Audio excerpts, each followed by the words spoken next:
Hi అండి, నమస్తే. ఎలా ఉన్నారు అందరూ? నేను మీ Anusha. Welcome back to Telugu Ruchulu. ఈరోజు ఎంతో టేస్టీగా ఉండే సింపుల్ రెసిపీ సొరకాయ హల్వా ఎలా చేసుకోవాలో చూద్దాం. ఎప్పుడు సొరకాయతోటి కర్రీసు, పులుసులు, ఈగుర్లు, పచ్చళ్ళు ఇవేనా అండి? వెరైటీగా హల్వా చేసుకుందాం ఈరోజు. చాలా బాగుంటుంది. చాలా తక్కువ ఇంగ్రీడియంట్స్ తోటి సూపర్ టేస్ట్ తోటి అద్దరిపోతుంది అనమాట. దీంతో 2-3 రకాల స్వీట్స్ తయారు చేసుకోవచ్చు అండి. ఈరోజు అయితే నేను హల్వా పరిచయం చేస్తున్నాను మీకు. మీరు కూడా ఒక్కసారి ట్రై చేసారంటే మీరు అసలు వదిలిపెట్టరు, అంత బాగుంటుందన్నమాట. చాలా తక్కువ టైంలో ప్రిపేర్ చేసుకోవచ్చు. ముందుగా ఒక చిన్న సొరకాయ ముక్క తీసుకున్నాను. ఇది చాలా పెద్ద కాయ అనమాట. అందులోంచి హాఫ్ తీసుకున్నాను. ఆ తర్వాత ఇదంతా పైన చెక్కు తీసేసుకోవాలి. తర్వాత దీన్ని హాఫ్గా కట్ చేసుకోవాలి. లోపల ఉన్న సీడ్స్ మాత్రం పూర్తిగా తీసేయాలండి. అస్సలు సీడ్స్ అనేది ఉండకూడదు. ఇలా పూర్తిగా రిమూవ్ చేసుకోవాలి.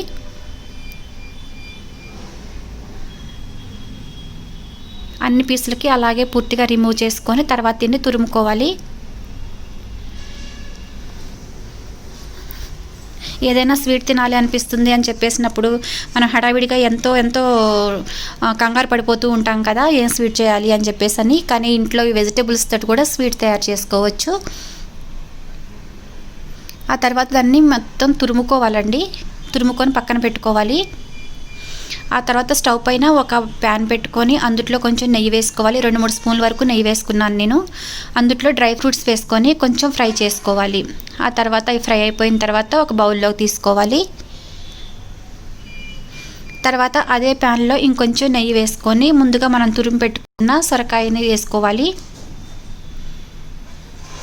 ఈ సొరకాయ తురుము కొంచెం ఫ్రై అవడానికి టైం పడుతుందండి. ఎందుకంటే అందులో వాటర్ ఎక్కువగా ఉంటుంది కదా, వాటర్ అంతా ఇరిగిపోయే వరకు మనం దాన్ని ఫ్రై చేసుకోవాలి.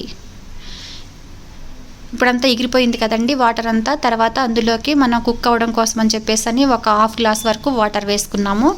ఇదంతా మెత్తగా కుక్ అవ్వాలి. తొందరగానే కుక్ అవుతుందండి, ఎందుకంటే అది తురుము కదా, ముక్కలైతే కొంచెం టైం పడుతుంది. కానీ అది కుక్ అయినప్పుడు 1 కప్పు వరకు షుగర్ వేసుకోవాలి.